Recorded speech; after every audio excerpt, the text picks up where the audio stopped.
सास के मेहमान।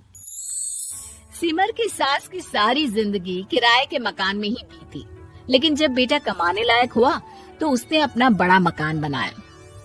क्या है माँ, इतनी लंबी लिस्ट मेहमानों की?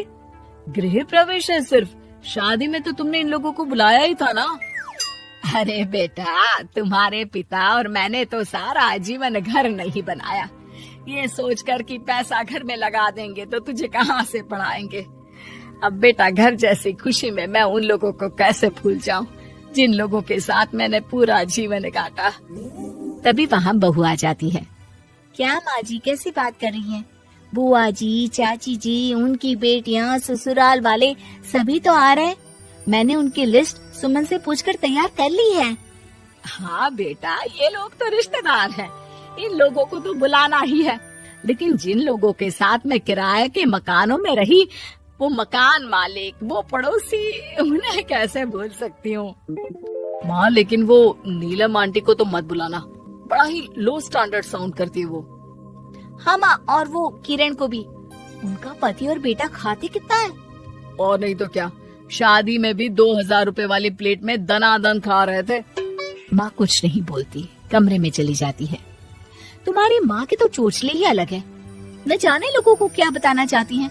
अरे आस पड़ोस को तो ऐसे पूछ रही है जैसे कि रिश्तेदार। हाँ, जानता हूँ माँ को, वो किसी से जुड़ती है तो दिल से जुड़ती है। वैसे बात करता हूँ उनसे। सभी अपने अपने काम में लग जाते हैं। सास को नींद आ जाती है और वो सो जाती है। लग रहा है कि गुस्सा होकर सो गई। कपड़े भी अपने बाहर फेंक कर गई हैं। बहू है ना, नौकरानी जैसी, कर लेगी काम। बड़बड़ करती बहू सास के कमरे में जाती है और कपड़ों को उनकी अलमारी में रखती है कि तभी उसके हाथ में एक एल्बम और कुछ खत लगते हैं। अरे ये क्या है? बहू एल्बम देखती है जहाँ नीलम आंटी और सास के साथ छोटा सा उसका सुमन खड़ा होता है। इनके बचपन की फोटो। वो सारी फोटो देखकर जब खत को खोलती है तो वो किरण का होता है। बहू खत पढ़ने लगती है। खत में लिखा होता है, तू पैसे की चिंता ना कर, सुमन की पढ़ाई में कोई कमी ना हो, हम पड़ोसी नहीं बहने हैं। तभी सास जग जाती है। अरे बहू, क्या हुआ? कुछ चाहिए था क्या? बहू बात घुमा देती है। माँ जी, वो इनकी फोटो देख रही थी नीलम आंटी के साथ। कितनी सुंदर लग रही है ना आंटी? हाँ, दिखा तो जरा फोटो। बहू सास को फोटो देती है। सास फोटो देखकर कहती है, याद आता है, तेरे ससुर जी तो थे नहीं, काम के लिए 10 दिनों के लिए शहर से बाहर गए थे। जब बेटा होने वाला था तब नीलम आंटी और अरुण अंकल ही थे। आंटी बेचारी रात भर मेरे साथ बैठी रही तो अंकल भाग भाग कर दवाई का इंतजाम कर रहे थे। बेटे के होने के बाद भी जब तक मैं घर नहीं आई मेरे पास ही रहे। रिश्तेदार तो आए थे मुंडन में 10 दिनों के बाद। बहू सुनकर खुश होती है। तभी नजर खत पर पड़ती है।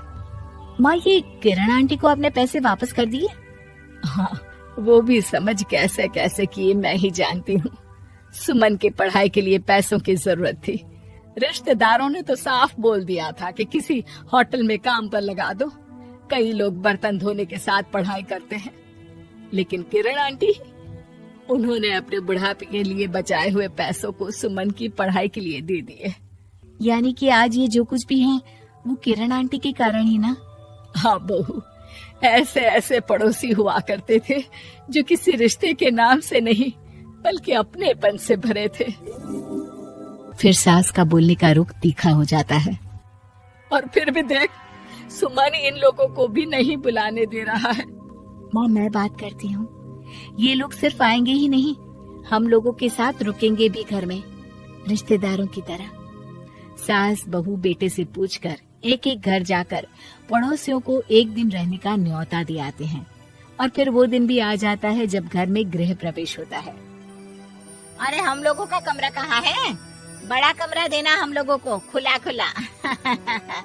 सुमन परेशान हो जाता है कि वो क्या करे, कहाँ किसका सामान रखे, कि वहीं किरण पड़ोसन आ जाती है। अरे सुमन, परेशान ना हो बेटा, हमारे कमरे में रख दो उन लोगों का सामान, हम तो तेरी माँ के साथ ड्राइंग रूम में एडजस्ट हो जाएंगे। और हमारा कमरा कहाँ है? सुमन, जरा सामान कमरे में तो रखवा दो। अरे ये क्या, मेरे कमरे में तो सफाई ही नहीं है। अरे बता देती सुमन, हम कहीं और रह लेते। तभी वहाँ नीलम झाड़ू लेकर आ जाती है। अरे बबली दीदी कैसी बात कर रही है, चलिए मैं साफ किए देती हूँ कमरा। वहीं मामी जी भी आ जाती हैं। अरे सुमन दीदी, सबसे छोटा कमरा हम लोगों को ही देना था क्या? मायके की कोई परवाह नहीं है। वो मामी जी, किरण आंटी और नीलम आंटी की फैमिली एक ही कमरे में है ना, तो इसलिए आप और मामा दो ही तो लोग हैं। तो मामी तो बहू के मुंह से ये बात सुनकर गुस्से से लाल पीली हो जाती है। अरे वाह जी वाह, बहू की जुबान तो देखो कितना बोल रही है। इतना बोलने वाली बहुएं भी होती है क्या? अरे रहने दो, जब मेरी बहन ने ही मेरे बारे में नहीं सोचा तो किसी और से क्या उम्मीद करें। दोनों सामान पैक करके घर से निकल ही रहे होते हैं कि नीलम आ जाती है। अरे राकेश भैया, मैं भी सुमन की तरह ही तो हूँ। आप तो हम लोगों को इतने साल से जानते हैं। हाँ, तुम लोग तो मेरी बहन से चिपकी रही गोंद की तरह। खैर कोई बात नहीं, रहो बड़े कमरे में। तभी अरुण वहाँ आ जाता है, जो नीलम का पति है। अरे अरे भाई साहब, थोड़ा तो वक्त दीजिए, हम सारे छोटे कमरे में शिफ्ट हो रहे हैं। सारे पड़ोसी छोटे कमरे में चले जाते हैं और मामा मामी बड़े कमरे में। बहू चाची के कमरे से बाहर निकल रही होती है कि देखो कैसे बड़ा मकान बनाकर इतरा रही है। अरे जब हम लोगों ने कहा था कि घर बनवा लो, तब तो लड़के को पढ़ाने की पड़ी थी। इतना पैसा रखी थी, महंगे कॉलेज में पढ़ाया, तब बात मानी होती तो सस्ते में मकान बन जाता।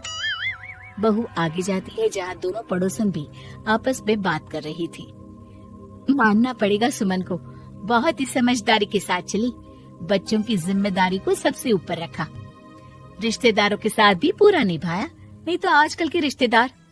अरे सुमन के लिए तो हम हमेशा ही खड़े हैं। बहू तभी मामी के पास जाती है, जहाँ वो मामा से कह रही होती है, बस अब आ गए इसके घर।